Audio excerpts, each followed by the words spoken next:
What if I told you airport cameras captured a terrified young man abandoning his passport, his phone, his entire life, running into a forest while screaming, "I don't want to die here"? Mm. It's just uh, immediate, profound terror. It's preserved on this grainy, low-resolution digital tape for everyone to see. And the speed of it all. Yeah, The speed with which his entire world and, his sense of reality just unraveled in those few seconds is probably the most disturbing part of this entire case. absolutely. You're watching a total psychological collapse in real time. It's haunting. It really is. And that 30 seconds of running earned him this awful title, Sure. the most famous missing person on YouTube. The footage went completely viral. I think it's at 16 million views now and still counting. Mhm. But behind that flash of sheer panic, there's a much, much darker mystery. What did Lars Mittank see? Who or what was he running from? And maybe the biggest question of all, why did a healthy, stable 28-year-old man suddenly believe with every fiber of his being that he was going to die right there in a public airport in Bulgaria? Yeah. Lars Mittank, just 28 years old, a power plant worker from Itzehoe, Germany, disappeared on July 8, 2014, near Varna Airport. He left behind his passport, his phone, his wallet, all of his luggage. Everything you need to survive, to prove who you are, he just dropped it and ran. It's been nearly 11 years now, and we're still asking those same questions. Welcome to Whispers of Crime. Today, we're going to try to piece together the timeline, look at the evidence, and explore the theories behind this truly baffling case. And a quick note before we begin. If you find our work here valuable, please subscribe to Whispers of Crime on YouTube. You can also follow us on Apple Podcasts, Spotify, iHeartRadio, Spreaker, and really all the other major podcast platforms. It helps a lot. Okay, so to really understand how bizarre this all is, we have to start with who Lars was before this happened. We have to set the baseline. Right, because the person he was makes the events that followed so much more shocking. Lars was born on February 9th, 1986. He grew up in Itzehoe, Germany, and every source we have, from friends to family, describes him as a completely normal person. And that word normalcy is so key here, isn't it? We're not talking about someone with a known history of mental health crises or, a pattern of risky behavior. Not at all. He was grounded. He had a stable career as a precision mechanic at a power plant, a job he'd held since 2007. He was athletic, a huge football fan, a really devoted supporter of his team, SV Werder Bremen. And he had a good personal life. Yeah. Long-term girlfriend, a close group of friends, and he was very, very close with his family. Especially his mother, Sandra Mittank. The reports say he often helped his parents around the house, particularly after his father had a stroke a few years before this trip. So he was responsible, he was caring. It really paints a picture of a solid, dependable young man, which is important. It also means that when he started acting strangely, it would have been immediately obvious to anyone who knew him. Exactly. And we should probably clear up a common misconception right away. You see it online a lot. This was not his first trip abroad. Right. People say he was overwhelmed by being in a foreign country for the first time. But that's not true. He was an experienced traveler. He'd been to Norway, Turkey, Egypt. This trip to Golden Sands in Bulgaria was just his first, let's say, party holiday. It was centered on the beach clubs, not sightseeing. So we can pretty much rule out simple culture shock. Right. Whatever happened was specific to this trip, to this location. The holiday started on June 30, 2014.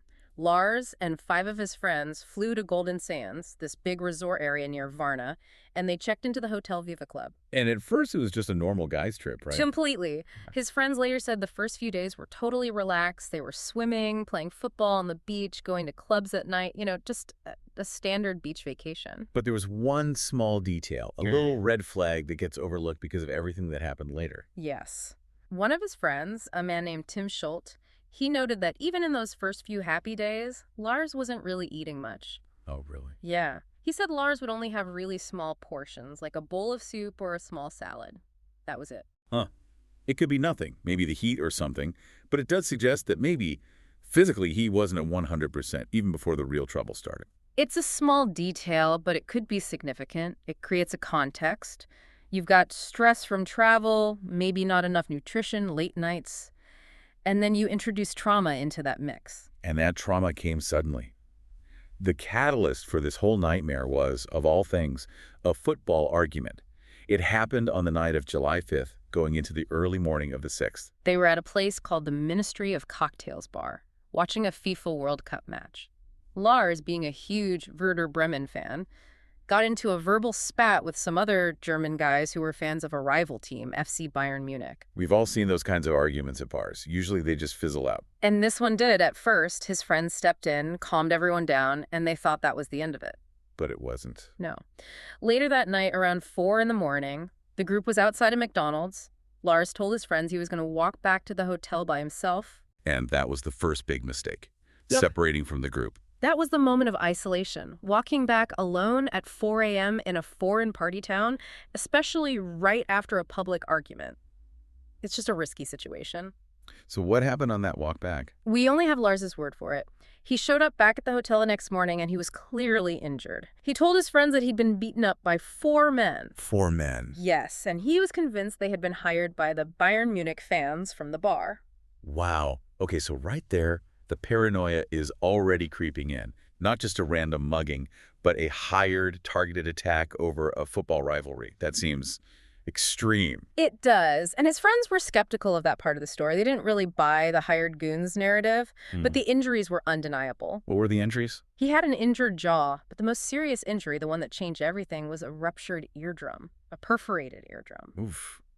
That's not a minor injury. That takes a significant blow to the head. Exactly. You don't get that from a small scuffle. That's a serious level of trauma, and it's key to one of the main series we'll get into later. So he sees a doctor. He does. A local doctor examined him, confirmed the ruptured eardrum, and gave him some crucial medical advice. Which was? He told Lars he absolutely should not fly. The pressure changes in an airplane cabin could cause severe, permanent damage to his ear. And this is a moment where the timeline splits. This is where he gets left behind. This is the point of no return. His friends were scheduled to fly home on July 7th. They offered to stay with him, to wait until he was cleared to travel. But he said no. He insisted he was fine. He told them to go ahead, that he'd use his health insurance to book a later flight or even a bus home. He told them not to worry. Well, that's just... I mean, you can't blame them, he insisted, but leaving an injured friend alone in a foreign country, that must weigh on them so heavily. I can't imagine. So they flew home on July 7th, leaving Lars completely alone in Varna. The doctor prescribed him an antibiotic for the ear infection, a drug called Cefuroxime, 500 milligrams. Cefuroxime. We need to remember that name. We absolutely do. It's critical. So now Lars is alone. He checks out of the big touristy resort hotel and checks into a place called the Hotel Color Varna. Why there? It was cheap and it was right near the airport. He was just planning to stay one night and then catch his rescheduled flight the next day. But the environment was totally different from the resort. Completely different. The Hotel Color is in a, let's say, a rundown part of the city. It's known for being a bit rough, with reports of crime, black markets, that kind of thing. He went from a secure tourist bubble to a very insecure, intimidating environment. And he felt that insecurity immediately. Instantly. His anxiety just skyrocketed. That evening, on July 7th, at around 11 p.m., he made a frantic phone call to his mother, Sandra. And what did he say? She said he was whispering in complete panic. He told her there were people trying to rob him or kill him. He was convinced that the hotel receptionist had somehow cloned his credit cards. Wow. He begged her, he said, "You have to cancel all my credit cards right now." And his mother's account of that call is just devastating. She said she could actually hear his heart pounding through the phone. Imagine that. The sheer physical terror was audible over the line from hundreds of miles away. So she did it. She canceled the cards. She did. She went straight to the bank. The bank even warned her, once we cancel these for fraud, they can't be reactivated. But she didn't care. Her only thought was getting her son out of whatever danger he was in. Whether that danger was real or in his head. Precisely. And the night gets even stranger. There are these stories online based on supposed hotel surveillance footage of him pacing the hallways, hiding in the elevator, looking out windows. I've seen those clips. Well, the family's private investigator has since said that footage is either fake or from a different hotel. He claims the Hotel Color either didn't have working cameras or the footage was never recovered. Okay, so what do we know for a fact about that night? We know for a fact that he left the hotel at 1 a.m. and didn't come back until 2:30 a.m. He was gone for 90 minutes. Any idea what he was doing? No one knows. But when he called his mother again after he got back, he was even more terrified. He whispered that he'd been hiding from 4 men who were chasing him, that he was hiding somewhere high up. And then the call just ended. Hiding high up. It's like a primal fear response. Get away from the threat on the ground. It's a complete psychological break. And this is where we have to talk seriously about that medication. the Cefuroxime. Yes, let's break that down. What is it and why is it so important here? Okay, so Cefuroxime, brand name in the U.S. is Cefzil. It's a very common second-generation cephalosporin antibiotic. It's used for ear infections, throat infections, things like that. It's generally very safe. Yep. But in very rare cases, it's known to have some severe central nervous system side effects. We're talking less than 1% of patients, but they are documented. And what are those side effects? The list includes dizziness, hyperactivity, nervousness, insomnia, but the critical ones for this case are confusion and a documented potential to induce acute psychosis. Psychosis, you mean like hallucinations and paranoia? Yep. Exactly. There's a phenomenon sometimes called antibiomania or antibiotic-induced mania. The drug crosses the blood-brain barrier and triggers agitation, delusions, and intense paranoia. It can perfectly mimic a severe mental health episode. That sounds exactly like what was happening to Lars. It aligns perfectly. Now, you take that potential chemical trigger and you add extreme stress, no sleep, physical pain from a head injury, and total isolation in a foreign country. It's a perfect storm. It's a recipe for a catastrophic neurological event. But there's a problem with this theory, a huge contradiction from one of the key witnesses. A very big one. Dr. Kostov, the airport doctor who saw Lars the next morning, he claimed that Lars never even took the antibiotic. He stated very clearly he didn't take those antibiotics. He didn't even fill out his prescription. So if we believe the doctor, the medication theory is dead in the water. It would be. Except there is powerful evidence that contradicts the doctor's statement. What's that? Two things. First, Lars's mother and friends reported that when they recovered his belongings from the airport, there was an opened blister pack of Cefuroxime inside. It looked like 1 or 2 pills were missing. Okay, that's huge. It is. But the second piece of evidence is even more chilling. During that terrifying night while he was hiding, Lars sent his mother 2 frantic text messages. What did they say? The first, at 3:06 a.m., just said, Cefsil 500. What is it? And then again a few minutes later, what is Cefsil 500? He had taken it, Yeah. and he was so confused and paranoid that he thought he'd been poisoned. That's the most likely interpretation. He's looking at the box or he's feeling the effects and his mind is just racing. He's questioning the very thing that was supposed to help him. The evidence overwhelmingly suggests he took at least 1 dose. Before we go on, a quick reminder to everyone listening. Don't forget to subscribe to Whispers of Crime on YouTube and follow us on Apple Podcasts, Spotify, iHeartRadio, Spreaker, and all the major podcast platforms. If you like what we're doing, please like, share, and comment on this episode. A positive review and rating really helps us out. Okay, so we're moving now to the final morning, July 8, 2014, the day he was supposed to fly home.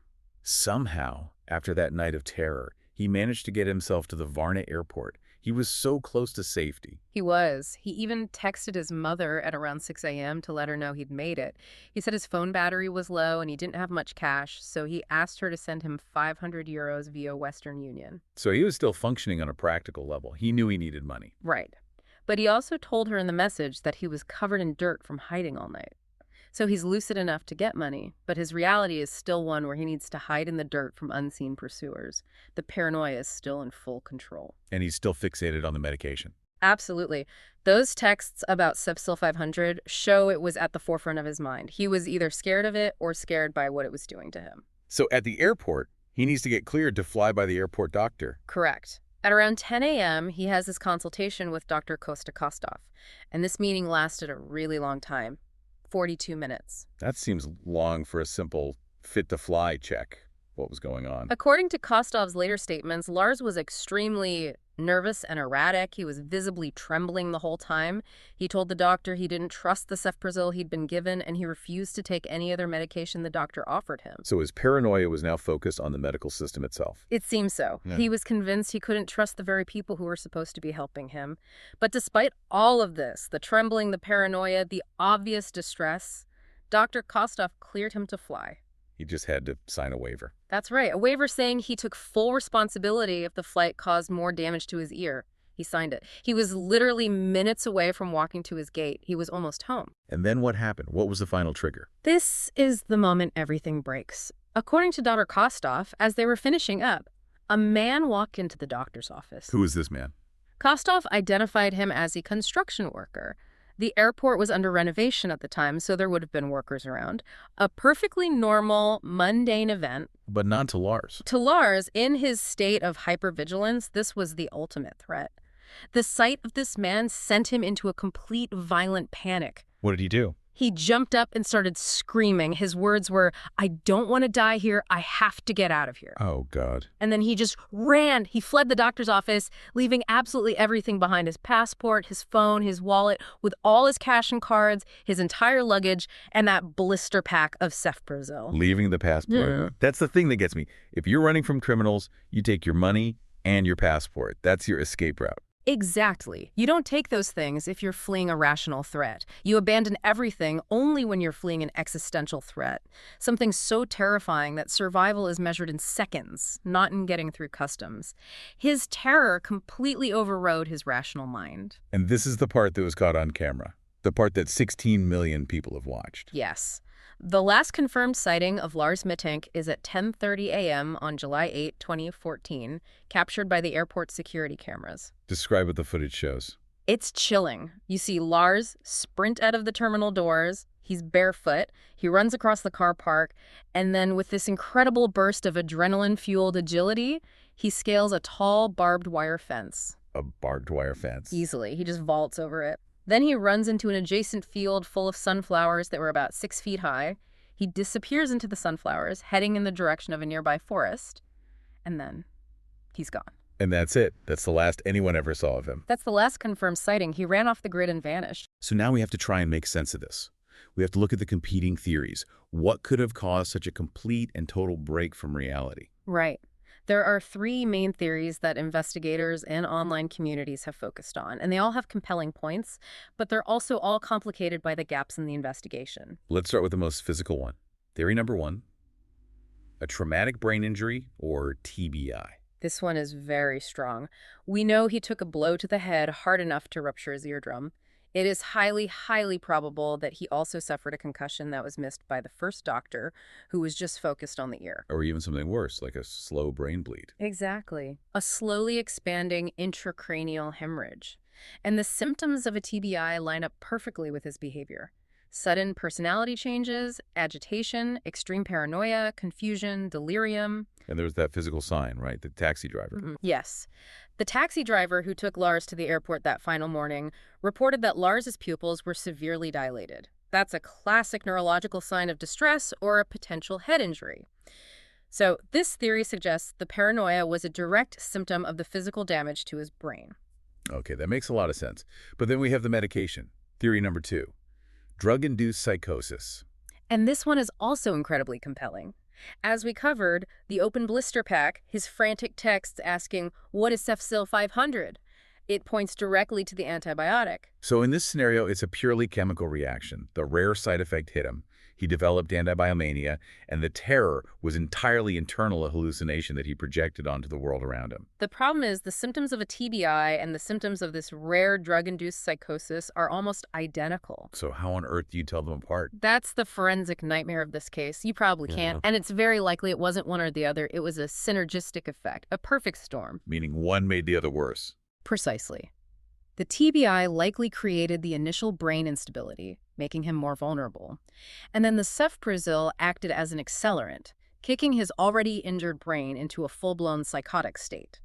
Most experts who've looked at the case believe it was a combination of both. Okay, so that covers the internal causes.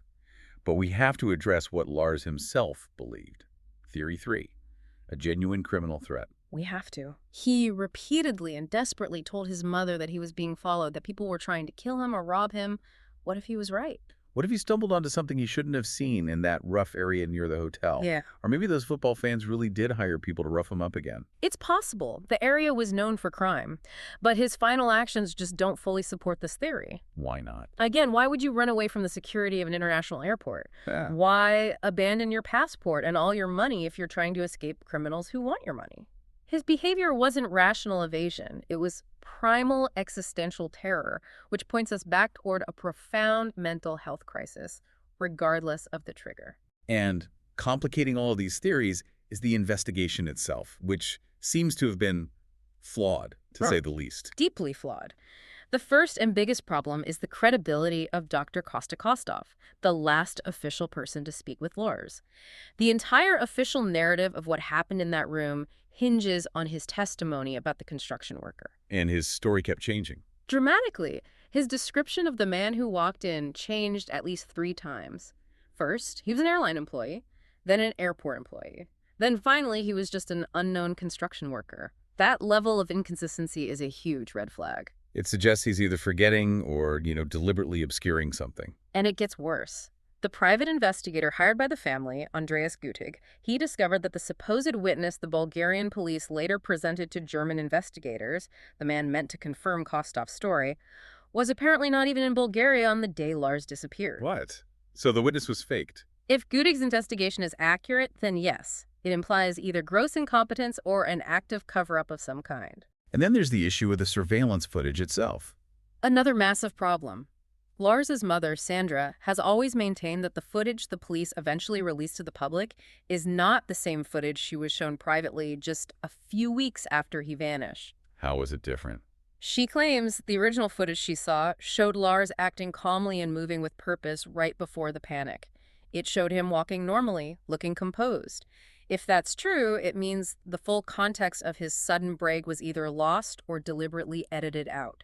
We're only seeing the chaos, not what led to it. And there's one more piece of external context that's really important here. Yes, the German Foreign Office. At that time, they had actually issued travel warnings about Bulgaria. Warnings about what? Specifically about some doctors and medical clinics who were known to threaten tourists, sometimes even confiscating their passports until they paid ridiculously high, inflated medical bills. So Lars's deep distrust of the doctor and the medical system.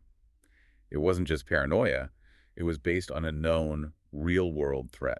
Exactly. You combine his internal psychotic state with a very real, plausible fear that these people were trying to trap and extort him, and his desperate need to flee makes a terrifying kind of sense. So after he runs from the doctor's office, he vanishes into the sunflower field.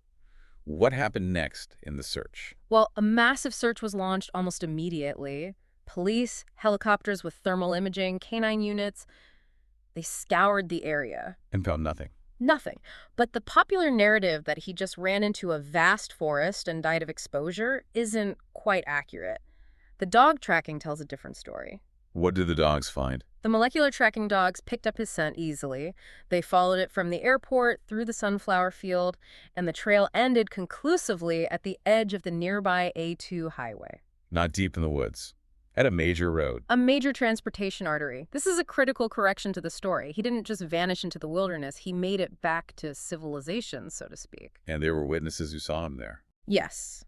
Several motorists later came forward to say they saw a young man walking barefoot along the side of the A2 highway that morning. Most of them just thought he was a drunk tourist who'd lost a bet or something. They didn't realize they were witnessing the last moments of a famous disappearance. So if the trail ends at a highway, that changes everything. Yeah. It means he could have gotten into a car. It's the most likely scenario. Either he was picked up by someone with good or bad intentions, or he just kept wandering along the road system, moving away from the Varna area. Which brings us to the unconfirmed sightings. The little glimmers of hope that have kept his family searching all these years. And with sightings, the key is always credibility. Is there a detail that couldn't have been known to the public? And in this case, there is one. The Slanchmevo sighting. This is probably the most credible lead the family has ever had. It happened in October 2014, about 3 months after he disappeared. A Bulgarian woman and her daughter saw a disheveled man living rough near the village of Slanchmevo. What made them think it was Lars? His behavior. They said he looked paranoid, hiding behind bushes whenever a car would pass. But the convincing detail was a very specific physical characteristic the woman mentioned. A detail that hadn't been made public. Exactly. She described something about him that only his family and close friends would know. She offered it up unprompted. The family's private investigator was convinced.